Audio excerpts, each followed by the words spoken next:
कल एक काला कानून पास हुआ। दिल्ली के इतिहास में, देश के इतिहास में, देश की, दिल्ली की 2 करोड़ जनता की पावर को जीरो कर देने वाला बिल इन्होंने पास किया। जहां तक बात भारतीय जनता पार्टी की है, जहां तक बात नरेंद्र मोदी जी की है, 2014 का नरेंद्र मोदी जी का भाषण उठाकर देख लो। उन्होंने कहा था कि मैं सत्ता में आऊंगा तो दिल्ली को पूर्ण राज्य का दर्जा दूंगा। आज उन्होंने पूर्ण राज्य का दर्जा देना तो दरकिनार दिल्ली की जनता की वोट की पावर को ही खत्म कर दिया। अब दिल्ली की जनता को किसी भी अधिकारी से कोई काम कराना है तो या तो गृह मंत्री के पास जाना पड़ेगा, या लेफ्टिनेंट गवर्नर के पास जाना पड़ेगा, या चीफ सेक्रेटरी के पास जाना पड़ेगा। दिल्ली के चीफ मिनिस्टर की पावर को इस तरीके से कम कर देना, दिल्ली की चुनी सरकार के पावर को इस तरीके से कम कर देना। गृह मंत्री जी कहते हैं कि संविधान ने हमें पावर दी है। मैं कहता हूं गृह मंत्री जी, आपको पावर दी है देश की जनता की भलाई के लिए, दिल्ली की जनता की भलाई के लिए।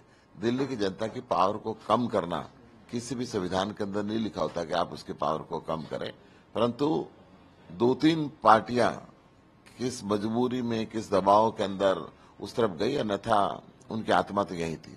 देखिए, इस देश का इतिहास रहा है, संसद का इतिहास रहा है, जब भी सेलेक्ट कमेटी बनती है तो हर मेजर पॉलिटिकल पार्टी के सांसद का व्यू उसके अंदर लिया जाता है और उसकी बात की जाती है। ये कहते हैं जी हमारे सिग्नेचर नहीं कराए, हमारे फोर्स सिग्नेचर कर दिए, एक झूठा फ्रॉड कर दिया। इसमें सिग्नेचर की रिक्वायरमेंट नहीं होती, कानूनी प्रोसीजर है, सिग्नेचर की रिक्वायरमेंट नहीं होती। एक मेंबर जिनका नाम दे रहे हैं उनसे पूछेंगे तो क्या आपका नाम दे रहे हैं? हाउस को अप्रूव करनी है। अगर किसको नहीं पसंद है तो वो वहां भी मना कर सकता है कि भाई मैं नहीं चाहता। हो सकता है कि गुड फेथ के अंदर राघव ने उनके नाम लिखे कि ये बीजेपी के सांसद भी इसमें होने चाहिए, कांग्रेस के सांसद भी होने चाहिए, सीपीआई के सांसद भी होने चाहिए, टीएमसी के सांसद भी होने चाहिए, बीआरसी के सांसद, सबके गृह मंत्री ने इसका प्रपोजल रखा कि इस पे कार्रवाई होनी मुझे पूरा विश्वास है कि गृह मंत्री जी को शायद उस समय कानून की जानकारी नहीं थी कि इसमें सिग्नेचर की जरूरत नहीं होती, और किसी एमपी ने खड़ा होकर कहा कि मेरे झूठे सिग्नेचर कर दिए, तो गृह मंत्री जी ने भी उस बात को डिटो करते हुए कहा कि हमारे मेंबर के झूठे सिग्नेचर कर दिए, परंतु इसमें कहीं सिग्नेचर की रिक्वायरमेंट ही नहीं होती। अभी भी लोग सवाल उठा रहे हैं कि ये मतलब इसमें फर्जीवाड़ा। जब गृह मंत्री जी अगर एक बात बोल चुके तो उनकी तो मजबूरी है, उनको तो बोलना ही पड़ेगा। आपको लगता है गलत कुछ नहीं हुआ इस मामले में? मेरा स्पष्ट व्यू है कि राघव जी ने गुड फेथ के अंदर लोगों के नाम लिखे। अगर किसी को उसमें नहीं रहना था तो हाउस अप्रूव करता है, उससे वो मना कर सकते हैं। हर कोई उनके सामने वहां मौजूद था।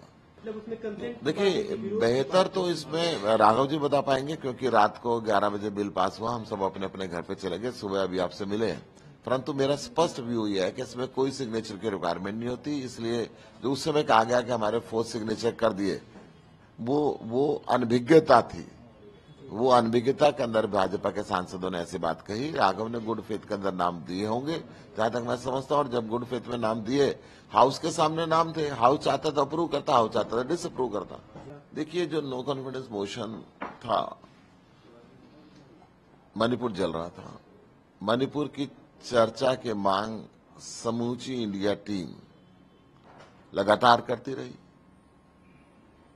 सरकार भागते रही। हम नियम 267 के तहत चर्चा चाहते थे, ये के लघु चर्चा चाहते थे। कल भी गृह मंत्री जी ने कहा कि हम 11 तारीख को करा लेंगे। 11 तारीख को प्राइवेट मेंबर डे बिल का दिन होता है और सुबह क्वेश्चन आवर होता है। वो चाहते हैं वही 1 घंटा दें, उसमें से आधा घंटा सरकार बोले और बाकी लोग ये बोले। कल भी हम सब ने कहा था कि आप आज सुबह करा लें। आज तो राज्यसभा में कोई विशेष काम नहीं है, लोकसभा में चर्चा होनी है नो कॉन्फिडेंस मोशन पे, आप राज्यसभा में मणिपुर पे चर्चा कराएं। दोनों हाउसेस का अलग अलग काम है, परंतु उन्होंने इस बात को कल भी नहीं माना और 11 तारीख पे एक शॉर्ट ड्यूरेशन के लिए अड़े रहे। और ये समझता हूं उचित नहीं है। मणिपुर की आग फैलती हुई मेवात के रास्ते पूरे हरियाणा के अंदर भी फैल गई। हरियाणा के मुख्यमंत्री ने दोनों हाथ खड़े कर दिए कि मैं सुरक्षा नहीं दे सकता हरियाणा के नागरिकों को। हरियाणा के अंदर सांप्रदायिक जो हिंसा फैलाई गई, एक तरफ हरियाणा का गृह मंत्री कहता है कि मुझे कोई जानकारी नहीं थी, मेवात की पुलिस कहती है मुझे कोई जानकारी नहीं थी, और जबकि एजेंसीज कहती है हमने हफ्ते पहले रिपोर्ट भेज दी थी तो दंगा हो गया।